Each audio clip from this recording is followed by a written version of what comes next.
Okay, then we have the second group of diuretics, that is the loop diuretics, जिनको हम high salient diuretics भी कहते हैं once again. तो इनका मोड ऑफ एक्शन क्या है, इनके फार्माकोडायनामिक्स क्या है और ये कैसे डायूरेसिस करवा रहे हैं। तो they are basically inhibiting the sodium potassium chloride, और we call it luminal 1 sodium 1 potassium 2 chloride cotransporter in the ascending limb of the loop of Henle. Ascending limb of loop of Henle में we have transporter, जिसमें sodium potassium और chloride ion को transport करवाना है, उसकी inhibition करते हैं। That is how it interferes with the reabsorption of salts at the level of ascending limb of loop of Henley, ठीक है, thick ascending limb of loop of Henley, ठीक है।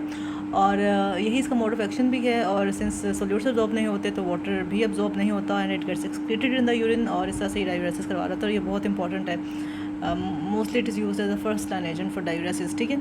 अच्छा, इस तरह से रिड्यूस करता है रीअब्जॉर्प्शन ऑफ NaCl को and also diminish the luminal positive potential definitely. जब सारे आयंस फ्लश आउट हो जाएंगे। अच्छा, एक और चीज़ आपने देखनी है, मैं आपको ना ये डायग्राम से समझाती हूँ। जब सोडियम पोटेशियम और क्लोराइड आयंस की रीअब्जॉर्प्शन नहीं होती तो पोटेशियम आयंस की सिक्रीशन भी नहीं होती। ये हमें यहाँ से समझ आ सकता है, यस हेयर। अच्छा, ये आप देख सकते हैं कि सोडियम पोटेशियम क्लोराइड को ट्रांसपोर्टर है, तो इसने जब इन आयंस को रीअब्जॉर्ब करवाना है, उसके बाद सोडियम पोटेशियम ATPase पंप होता है जो कि बेसोलेटरल मेम्ब्रेन पर होता है। और ये हमेशा ल्यूमिनल मेम्ब्रेन पर होगा, ये होगा बेसोलेटरल मेम्ब्रेन पर। इसने फिर सोडियम की रीअब्जॉर्प्शन करवा के पोटेशियम की सिक्रीशन कराने। This potassium will be entering through this potassium channel into the lumen. तो जब इन आयंस की रीअब्जॉर्प्शन नहीं होगी तो पोटेशियम की सिक्रीशन नहीं होगी, तो ल्यूमिनल पॉजिटिव पोटेंशियल क्या हो जाएगा, डिमिनिश हो जाएगा।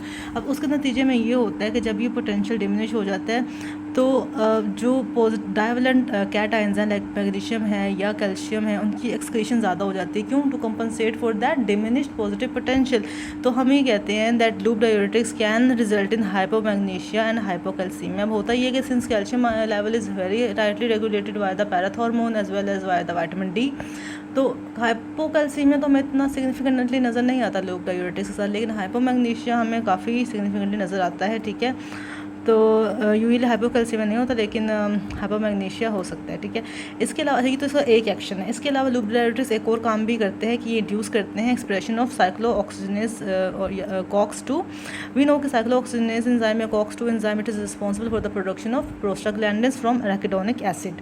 अब ये जब प्रोड्यूस होते हैं, इसमें जो एक इंपॉर्टेंट प्रोस्टाग्लैंडिन है दैट इज़ PGE2। PGE2 क्या करता है कि ये इंक्रीज़ करता है, ये इनहिबिट करता है salt transport across the thick ascending limb of loop of Henley. तो जब सॉल्ट रीअब्जॉर्प्शन इनहिबिट हो जाए तो वन सेकंड डायूरेसिस इंप्रूव होगी। तो ये दोनों इसके मोड ऑफ एक्शन हो गए, ठीक है। अच्छा, इसके अलावा कहा जाता है कि loop diuretics have a direct effect on the blood flow through the several vascular beds. Like हम फुरोसेमाइड के बारे में ये कहते हैं which is one of the loop diuretics, हम पहले देख चुके हैं उसको। It increases the renal blood flow via prostaglandin action of renal vasculature, ठीक है। जब प्रोस्टाग्लैंडिन का हमें बताया कि एक्शन है, ये रीनल परमेबिलिटी इंक्रीज करता है, वेसोडाइलेशन करवाता है। तो ये इस तरह से सिंस ब्लड फ्लो ज़्यादा हो जाता है रीनल से, तो डेफिनेटली उसकी फिर फिल्ट्रेशन भी ज़्यादा होती है, इंक्रीज यूरिन प्रोडक्शन होती है, वी नो द रेस्ट। तो एक तो ये इसका एक्शन है, और both furosemide and ethacrynic acid are responsible for decreasing pulmonary congestion and left ventricular filling pressure in the heart failure patients as well. तो हमने यहाँ पे देखा कि लूप डायूरेटिक्स ना सिर्फ किडनी के लिए इंपॉर्टेंट रोल प्ले कर रहे हैं और पल्मोनरी कंजेशन को भी कम कर रहे हैं, लेफ्ट वेंट्रिकुलर फिलिंग प्रेशर को भी कम कर रहे हैं हार्ट फेलियर के पेशेंट में। And how they are doing that, they are doing that by altering the blood passage और the blood flow through the several vasculature structures via the prostaglandin production, ठीक है। प्रोस्टाग्लैंडिन को ये मतलब induce करते हैं via the cyclooxygenase COX-2 enzyme. तो ही इसके इंपॉर्टेंट फार्माकोडायनामिक्स है। तो ये एक थिक असेंडिंग लिम्ब में एक को ट्रांसपोर्टर को इनहिबिट कर रहे हैं, ठीक है, NKCC2 या फिर सोडियम पोटेशियम 2 क्लोराइड को ट्रांसपोर्टर को इनहिबिट कर रहे हैं, या फिर ये प्रोस्टाग्लैंडिन की सिक्रीशन को ज़्यादा करके डायरेक्टली इनहिबिट कर रहे हैं सॉल्ट को ट्रांसपोर्ट अक्रॉस द TAL। तो ये इसकी होगी फार्माकोडायनामिक्स और ये इसका एक तरह का मोड ऑफ एक्शन भी है। तो नेक्स्ट वीडियो में हम फिर थायराइड्स को अलग से देखते हैं, ओके।